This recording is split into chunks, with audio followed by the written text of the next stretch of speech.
Hello everyone, I am Aarti and welcome to my YouTube channel. Today we are going to cover the poem Keeping Quiet, that is from the 12th class syllabus, and this poem is written by Pablo Neruda.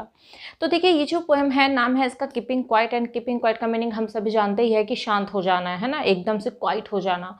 तो ये जो poem है, क्यों चाहते हैं poet हमें कि हमें कीपिंग क्वाइट हो जाना चाहिए, क्यों हमें कीप स्टिल हो जाना चाहिए, क्यों? Because in this poem the poet wants to convey some messages to us. वो हमें कुछ मैसेज कन्वे करना चाहते हैं। फर्स्ट मैसेज है, पोएट हमसे ये अर्ज कर रहे हैं इस पोएम में कि हमें इंट्रोस्पेक्शन करना चाहिए।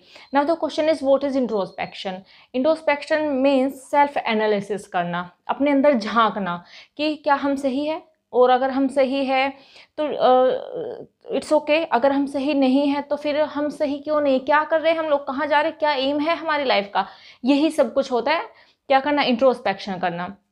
सेकेंड जो इसमें पोएट हमें मैसेज कन्वे करना चाहता है वो ये है कि हमें म्यूचुअल अंडरस्टैंडिंग क्रिएट करनी है एक दूसरे के साथ में। अब चूंकि ये जो पूरा वर्ल्ड है, इतना सेल्फिश हो गए सभी लोग इस दुनिया में कि दूसरे के बारे में कोई कुछ सोचता ही नहीं है।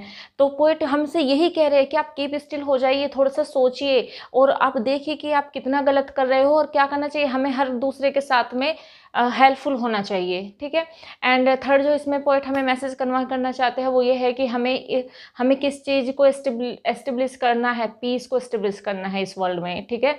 बिकॉज हर तरफ क्या हो रखा है, हेट ही हेट है हर जगह। एक वन पर्सन दूसरे पर्सन से, एक कंट्री दूसरी कंट्री से हेट कर रहे हैं। तो हमें क्या करना है, हमें वो नहीं करना है, हमें इस वर्ल्ड में एस्टेब्लिश करना है पीस को। बस यही 3 मैसेज कन्वे करना चाहते हैं पोएट इसमें। चलिए इस पोएम को हम लाइन बाय लाइन देख लेते हैं।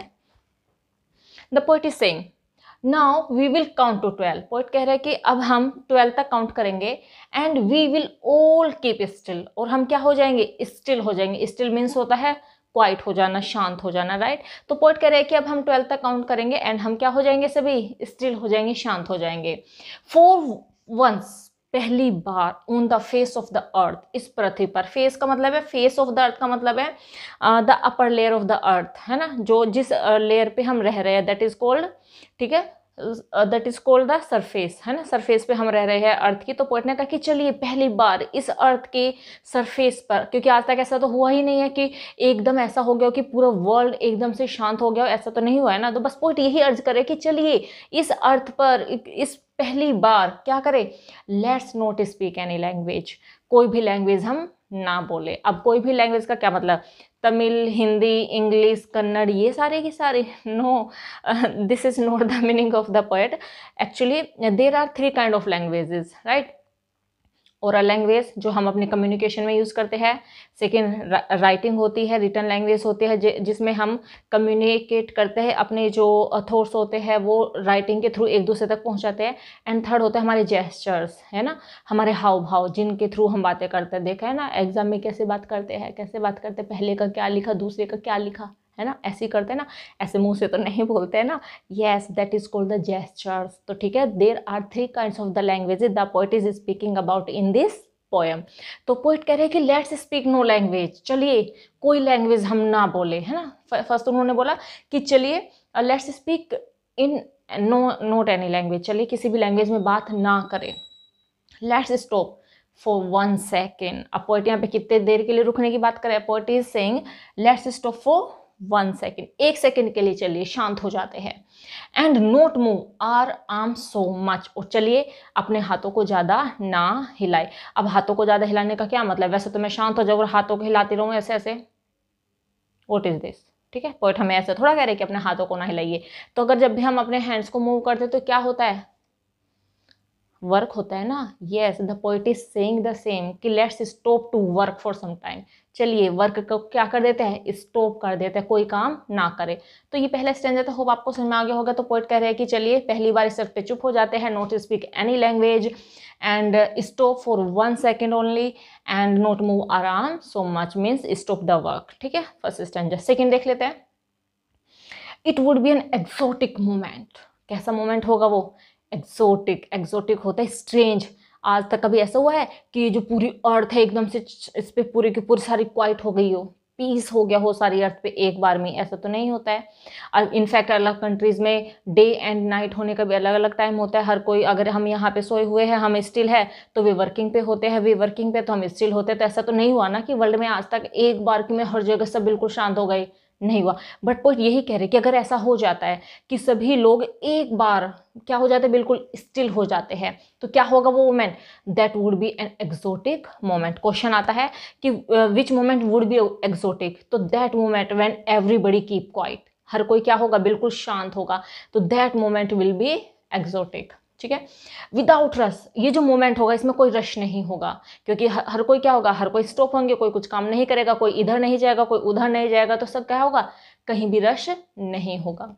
विदाउट इंजन, इंजन का मतलब यहाँ पे इंजन नहीं है, इंजन का मीनिंग है यहाँ पे नॉइस, है ना भाई। इंजन जब स्टार्ट होता है तो क्या होता है, नॉइस ही तो क्रिएट करते हैं वो। यस, तो पोएट यही कह रहे हैं कि ऐसा मोमेंट होगा, एक्सोटिक मोमेंट होगा, जिसमें कोई रश नहीं होगा, जिसमें कोई शोर शराबा नहीं होगा। We would all be together, हम सब साथ में होंगे, साथ में होंगे, क्योंकि हम साथ तो है, सारे के सारे हम साथ होंगे, लेकिन कैसी टुगेदरनेस होगी वो, इन आ सडन स्ट्रेंजनेस, एक अजनबी, एक अजीबपन सा होगा हमारे बीच में, है ना। यानी कि ऐसा कभी हुआ है क्या आज तक कि सब शांत हो गए, नहीं होगा ना। तो कैसा मोमेंट होगा, एक्सोटिक मोमेंट होगा, बहुत ही स्ट्रेंजनेस मोमेंट होगा वो, जिसमें ना कोई शोर होगा, जिसमें ना कोई इंजिन होंगे, जिसमें ना कोई रश होगा। तो ये दो स्टेंजर थे। थर्ड स्टेंजर देख लेते हैं इसका। Fisherman in the cold sea would not harm whales and the man gathering salt would look at their hurt hands. तो देखिए ये जो स्टेंजर है इसमें पोएट कह रहे हैं कि फिशरमैन इन द कोल्ड सी, क्योंकि जो इससे पहले स्टेंजर था उसमें पोएट ने अर्ज किया था सभी को, क्या कहा था कि that everyone will be keep quiet, कि सभी शांत हो जाएंगे। तो इन दैट कंडीशन, जब सब शांत हो जाएंगे, फिशरमैन क्या नहीं करेंगे, वुड नॉट हार्म वेल्स, ठीक है, वो वेल्स को किसी तरह का कोई नुकसान नहीं पहुंचाएंगे। Why, because they are all still, क्योंकि सबके सब क्या है, शांत है, तो इसलिए वो कोल्ड सी में जाकर, समुद्र में जाकर किसी भी वेल को नुकसान नहीं पहुंचेंगे। अब देखिए वेल्स का मतलब यहाँ पे वेल्स नहीं है, क्योंकि जरूरी थोड़ा है कि फिशरमैन वेल्स को पकड़ने के लिए जाए, ऐसा तो नहीं होता। वो तो फिशेस को पकड़ने के लिए जाते हैं ताकि वो उनको सेल करके कुछ मनी अर्न कर सके। तो यहाँ पे वेल्स जो है वो क्या कर रही है, वो जितनी भी स्पीसीज पाई जाती है सी में फिश की, उसको रिप्रेजेंट कर रही है, ठीक है। And the man gathering salt, वे इंसान, वे व्यक्ति जो किस में लगे हुए हैं, सोल्ट गैदरिंग में, जो नमक इकट्ठा करने के काम करते हैं समुद्र के किनारे पर, would look at his hurt hand, तो वे व्यक्ति अपने घायल हाथों को देखेंगे भाई। क्यों, क्योंकि देखिए जो भी व्यक्ति नमक को इकट्ठा करने का काम करते हैं समुद्र के किनारे पे, और जो नमक होता है आपको पता ही होगा कि वो हमारी स्किन को बहुत जल्दी खराब कर देता है, उसको डिस्ट्रॉय कर देता है, डैमेज कर देता है। और वे व्यक्ति जो हमेशा इसी काम में लगे रहते हैं just because of their livelihood, अपने लिवलीहुड के लिए वो वही काम करते रहते हैं, तो देखा है उनके हैंड कितने खराब हुए रहते हैं। बट इतना सब होने के बावजूद भी, इतनी सारी इंजरी होने के बावजूद भी उनके हाथों में वो अपने काम को करते रहते हैं। तो यहाँ पे जो ये जो मैन गैदरिंग सोल्ट रिप्रेजेंट कर रहा है वो ग्रीडीनेस को रिप्रेजेंट कर, कि व्यक्ति आज के टाइम में इतना लालची हो गया है कि उनको वो दूसरों को नुकसान पहुंचा रहा है तब भी उसे कोई फर्क नहीं पड़ रहा है। वो अपने आप को दूसरों को नुकसान पहुंचाने के चक्कर में वो अपने आप को कितना हर्ट कर रहा है, अपने लिए कितनी बड़ी मुसीबत इकट्ठी कर रहा है, कितनी बड़ी मुसीबत क्रिएट कर रहा है अपने लिए, उसके बारे में नहीं सोचता है, ठीक है। तो यही पॉइंट ने यहाँ पे बताया है कि जब इंट्रोस्पेक्शन करेंगे तो वे व्यक्ति जो ऐसी एक्टिविटीज से खुद को ही हर्ट कर रहे हैं वो कुछ समय के लिए रुकेंगे और अपने आप को देखेंगे कि वो वास्तव में कर क्या रहे हैं। तो ये स्टेंजा था। नेक्स्ट स्टेंजा देखते हैं इसका। Those who prepare green Wars, अब देखिए ग्रीन वॉर्स है ना, ग्रीन वॉर्स, ग्रीन वॉर्स का क्या मतलब है, हरे युद्ध, क्या होता है हरे युद्ध, नहीं। तो देखिए आज के टाइम में हम अच्छे से जानते हैं कि हमने नेचर को कितना पोल्यूट कर दिया है, कर रहे हैं, कर भी दिया है और आगे भी करेंगे ही, है ना।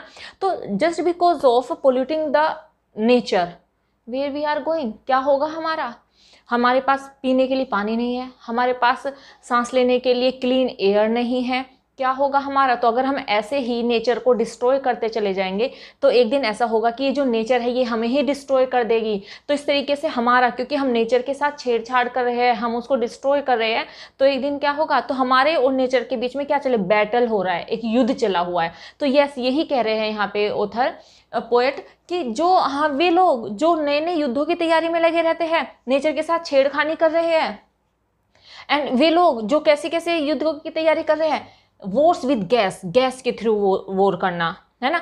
देखिए क्या होता है कि वैसे तो एटम बम्स हो गए हैं, नए नए तरीके की मिसाइल्स आ गई है, बहुत सारे वेपन्स आ गए हैं जिनसे हम एक दूसरे को एक बार में ही ख़त्म कर सकते हैं। लेकिन इसके अलावा भी बहुत सी कंट्रीज़ ऐसे गैसेस को इन्वेंट कर रही है, ऐसे गैसेस बना रही है जिनको अपोजिट कंट्री के ऊपर छोड़ के सब कुछ डिस्ट्रॉय किया जा सकेगा। तो कैसे युद्धों की तैयारी कर रहे हैं? गैसेस के साथ युद्ध करने की तैयारी कर रहे हैं। वॉर्स विद फायर्स, फायर्स तो जितने भी एटम बम्स हैं, मिसाइल्स है, ये सब फायर्स में आ जाती है। तो वे भी जो लोग किस किस की तैयारी कर रहे हैं, वॉर्स विद गैसेस की तैयारी कर रहे हैं, वॉर्स विद फायर की तैयारी कर रहे हैं, विक्ट्री, वो विक्ट्री तो ले लेंगे, जीत तो जाएंगे, लेकिन नो सर्वाइवर्स, लेकिन सर्वाइवर नहीं बचेगा कोई भी।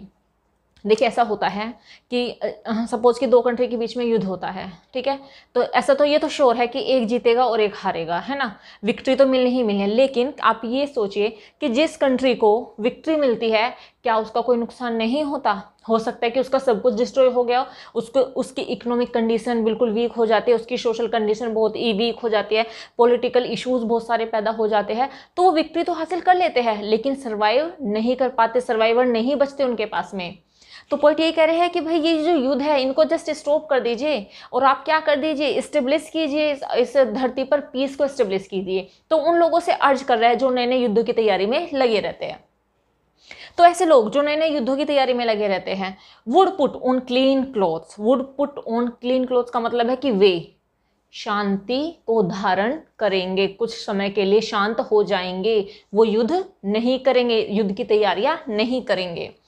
And walk about with their brother, अब यहाँ पे पॉइंट करें कि पूरे वर्ल्ड को उन्होंने यही माना है कि सब ह्यूमन है और एक ह्यूमन को दूसरे ह्यूमन से क्या करना चाहिए, उनके प्रति अपने मन में काइंडनेस की फीलिंग होनी चाहिए, सिंपैथिक नेचर होना चाहिए एंड हेल्पफुल नेचर होना चाहिए, ताकि कभी भी कोई भी ज़रूरत आए तो हमें उनकी हेल्प करनी चाहिए। तो पॉइंट यही कह रहे हैं कि ऐसे व्यक्ति जो युद्ध की तैयारी में लगे वो क्या करेंगे, शांति की स्थापना करेंगे, क्लीन क्लोथ्स पुट ऑन करेंगे, and walk with their brothers, और वो अपने ब्रदर्स, क्योंकि पूरी दुनिया को बोला गया है कि सब भाई है, तो क्या होगा, वो अपने ब्रदर्स की शेड में वॉक करेंगे, डूइंग नथिंग, कुछ ना करते, कुछ क्या नहीं करते, ये सब करते हुए, ना वो गैस की युद्ध की तैयारी करेंगे, ना वो फायर के युद्ध की तैयारी करेंगे, एंड वो क्या करेंगे, पुट ऑन क्लीन क्लोथ्स करेंगे, यानी कि शांति की स्थापना करेंगे, और कुछ ना करते हुए वो अब इस वर्ल्ड में क्या स्थापित करेंगे, किस चीज़ को क्रिएट करेंगे, पीस को, और वो सब क्या होंगे, शांत होंगे।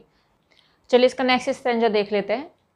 What I want should not be confused, अब इस स्टेंजा में पोएट कह रहे हैं कि मैं जो कहना चाह रहा हूँ किसके बारे में, विद टोटल इनएक्टिविटी, कि जो मैं टोटल इनएक्टिविटी की बात करूँ, मैं कह रहा हूँ कि चलो सब शांत हो जाते हैं, let's stop to speak in any language, let's stop to do the work, तो ये सारी बातें जो मैं कह रहा हूँ प्लीज़ आप इसमें कन्फ्यूज मत होइए। Life is what it is about, life वैसी ही है जैसी रहेगी, ऐसा नहीं है कि एक बार सब शांत हो जाएंगे और उससे हमारी लाइफ में कोई परिवर्तन आएगा, नहीं, लाइफ तो ऐसी ही है जैसी है और ऐसे ही वो आगे चलती रहेगी। I want no truck with death, मेरा मृत्यु से या डेथ से कोई लेना देना नहीं है भाई, मैं जो टोटल इनएक्टिविटी की बात कर रहा हूँ वो मेरा जो मतलब है वो डेथ नहीं है कि आप मर जाइए बिल्कुल शांत हो जाइए, नहीं, मेरा डेथ से कोई लेना देना नहीं है।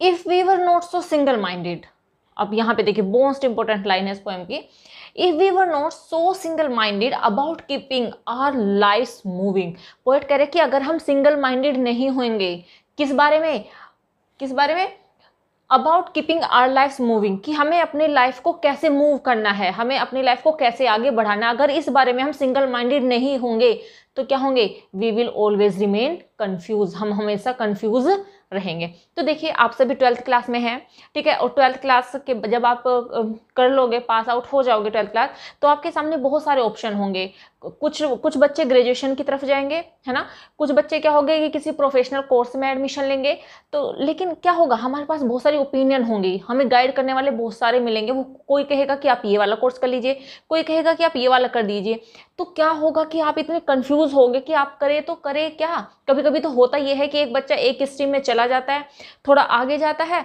आफ्टर सम टाइम ही रियलाइज कि नहीं ये मुझसे नहीं होगा, फिर वो क्या करता है, वो अपनी लाइफ का जो एम है वो हटा देता है, वो उसको दूसरा सेट करता है, फिर उधर जाता है, फिर आफ्टर सम टाइम ही रियलाइज कि नहीं ये भी सही नहीं, तो इस तरह से वो हमेशा कंफ्यूज रहता है और कभी भी एक एम को वो अचीव नहीं कर पाता। यस, पॉइंट यही कह रहे हैं कि हमें क्या होना पड़ेगा। अगर आप सिंगल माइंडेड नहीं होंगे, अगर आप अपना एक एम फिक्स नहीं करोगे, तो you will always be confused. और किस बारे में, कि अपनी लाइफ को कैसे चलाना। तो you must be single minded, आपको सिंगल माइंडेड होना पड़ेगा। You must have to set aim, आपको एक एन एम सेट करना पड़ेगा अपनी लाइफ में। एंड वो क्या करना पड़ा है, उसी की डायरेक्शन में आपको वर्क करना पड़ेगा। अगर आप ऐसा करते हो तो definitely you will get success, right. तो आप सक्सेस पा सकते हो। And for once could do nothing, और चलिए कुछ ना करे एक बार, राइट। तो इस स्टेंजा में आपने पता चलेगा, तो पोइट कह रहे हैं कि मेरा टोटल इनएक्टिविटी से कोई मतलब नहीं है, मैं डेथ की बातें नहीं कर रहा हूँ, हमें सिंगल माइंडेड होना पड़ेगा। अगर आप सिंगल माइंडेड नहीं होगे तो आप ऑलवेज कंफ्यूज रहोगे, राइट। नेक्स्ट स्टेंजा देखते हैं। Perhaps a huge silence. अब पोएट कह रहे हैं कि चूंकि सब, पोएट क्या कह रहे हैं कि सब कीप क्वाइट हो जाएंगे, ठीक है। तो वो जो उस टाइम पे साइलेंस हो जाएगा, every one will be keep quiet and this silence would be huge, बहुत बड़ी होगी वो साइलेंस। तो पोएट कह रहे हैं कि शायद वो जो इतनी बड़ी चुप्पी छा जाएगी, इतनी बड़ी साइलेंस हो जाएगी इस वर्ल्ड में, माइट इंटरप्ट दिस सैडनेस, वो इस सैडनेस को इंटरप्ट कर देगी, इस सैडनेस को कुछ हद तक कम कर देगी, रोक देगी। कौन सी sadness? Two types of sadness. क्या है वो sadness? Of never understanding ourselves, अपने आप को समझ न पाने का दुख। कौन सी सैडनेस? देखिए यहाँ पे क्वेश्चन आता है कि what sadness the poet is talking about in this poem. कौन सी सैडनेस के बारे में बात करते हो? The poet is speaking about two sadness. First, not understanding ourselves, अपने आप को ना समझ पाने का दुख, ठीक है।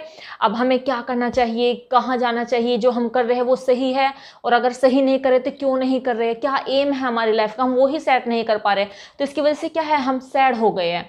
तो यस, अगर हम साइलेंस हो जाएंगे, बिल्कुल साइलेंस होंगे, साइलेंट हो जाएंगे और बहुत ही कंसंट्रेट करके सोचेंगे, and after some time I think हमें एक सॉल्यूशन मिल जाएगा और फिर हम एक डायरेक्शन में चलना शुरू हो जाएंगे। तो कौन सी sadness? Of not ever understanding ourselves, अपने आप को न समझ पाने का दुख। सेकेंड सैडनेस क्या है? And of threatening ourself with death, और मृत्यु का डर। ये तो हर वक्त हमारे साथ लगा ही रहता है। अगर हम रोड पे भी जा रहे हैं तो हम जो रूल्स है रोड के उनको क्यों फॉलो करते हैं? Just because of to save our life, अपनी लाइफ को बचाने के लिए। एंड बस यही है, दो ही सैडनेस है यहाँ पे, of never understanding ourself and the fear of death. तो ये दो सैडनेस पोएट ने यहाँ पे बताई है। तो हम अगर कंफ्यूज रहेंगे तो हम सिंगल माइंडेड नहीं हो पाएंगे, सिंगल माइंडेड होना पड़ेगा, कंफ्यूज नहीं होना है। और ये जो इतनी बड़ी साइलेंस छा जाएगी इस अर्थ पर, वो इंटरप्ट कर देगी इन दो सैडनेस को। चलिए नेक्स्ट स्टेंजा देखते हैं इसका। ये जो स्टेंजा है, perhaps the earth can teach us as everything seems dead and later it proves to be alive। तो यहाँ पे पॉइंट ये कह रहे हैं कि परहैप्स, शायद। देखिए पहले मैं बता देती हूँ, ये जो स्टेंजा है इस पोएम का द मोस्ट इंपॉर्टेंट स्टेंजा, अगर इस पोएम में से कोई स्टेंजा आया पेपर में क्वेश्चन आंसर चूज करने के लिए तो यही आएगा, ठीक है। तो इसको बहुत ध्यान से समझेंगे। पोएट कह रहे हैं कि perhaps the earth can teach us, शायद ये अर्थ हमें सिखा सकती है, ये हमें सबक दे सकती है, सिखा सकती है। क्या? एज वेन, कि जब, एवरीथिंग सीम्स डेड, कि जब सब कुछ हमें ऐसा लगता है कि खत्म हो गया, सब कुछ मरा हुआ लग जाता है इस अर्थ पर। एंड लेटर, और बाद में, it proves to be alive, और वो क्या लगने लगता है हमें, बिल्कुल जीवित, अलाइव लगने लगता है, राइट। अब यहाँ पे क्या क्या इंपॉर्टेंस है इस स्टेंजा की? तो देखिए पोएट ये कह रहे हैं, आपने ऑटम सीजन के बारे में तो सुना ही होगा। ऑटम सीजन में क्या होता है, जो पेड़ होते हैं वो अपने जितनी की जितनी लीव्स होते हैं सबको शेड कर देते हैं, सारे झड़ जाती है, और उस टाइम पे बिल्कुल बेयर हो जाते हैं ट्रीज, एकदम no, there is no leave, no fruit, no flower, कुछ भी नहीं होता, केवल ब्रांचेस होते हैं। ब्रांचेस भी ऐसी होती है बिल्कुल ब्राउन ब्राउन, ऐसा लगता है कि पेड़ क्या हो गया है, डेड हो गया है। लेकिन वैन जब ऑटम सीजन खत्म होता है और आगे क्या आता है, स्प्रिंग सीजन आता है, वसंत ऋतु आती है। और आपने सुना ही होगा कि वसंत ऋतु जो होती है वो सबसे प्लीजेंट सीजन होता है, क्योंकि उसमें पेड़ पर, प्लांट्स पर न्यू न्यू लीव्स आती है, न्यू फ्लावर्स आते हैं, फ्रूट्स आते हैं, और एवरीवेयर क्या नजर आता है हमें, ग्रीनरी ही ग्रीनरी नजर आती है, दैट इज स्प्रिंग सीजन। लेकिन उससे पहले वही ट्रीज जो बिल्कुल बेर नजर आ रहे थे, बिल्कुल बेजान, बिल्कुल डेडली नजर आ रहे थे, बट आफ्टर दैट वो क्या हो जाते हैं, एकदम अलाइव हो जाते हैं और एकदम से एक न्यू लाइफ आ जाती है। तो जिस टाइम पे वो बिल्कुल ऐसे लग रहे थे कि वो मर गए, कोई लीव्स नहीं थी उनके ऊपर, कोई फ्लावर नहीं था, क्या वो मर गए थे? नहीं, they were just preparing for a new life, अंदर इन द प्रोसेस चल रहा था एक न्यू लाइफ का। तो ये पॉइंट हमें यही तो कहना चाह रहे हैं कि हमें क्या करना है, क्योंकि हम सिंगल माइंडेड नहीं है, ठीक है, हमें यही नहीं पता है कि हमारी लाइफ का एम क्या है, बस हम ऐसे ही चलते जा रहे हैं, हमारे बीच में कोई म्यूचुअल अंडरस्टैंडिंग नहीं है, अगर दूसरा व्यक्ति है तो हम उससे हेट करते हैं, किसी तरह की कोई काइंडनेस हमारे अंदर नहीं, सिंपैथिक नेचर हमारा नहीं है, तो क्या है, हम डेड के समान है, हम मरे हुए इंसान हैं जिसके अंदर कोई ह्यूमैनिटी नहीं है। तो आपको क्या करना है, इंट्रोस्पेक्शन करना है, आत्मनिरीक्षण करना है और ये फाइंड आउट करना है कि व्हाट इज योर एम, क्या है आपका एम, आप क्या एक अच्छे ह्यूमन हो। अगर आप इंट्रोस्पेक्शन कर लेते हो तो yes, after some time you must realise, आपको रियलाइज होगा that what is the aim of your life, आपकी लाइफ का एम क्या है।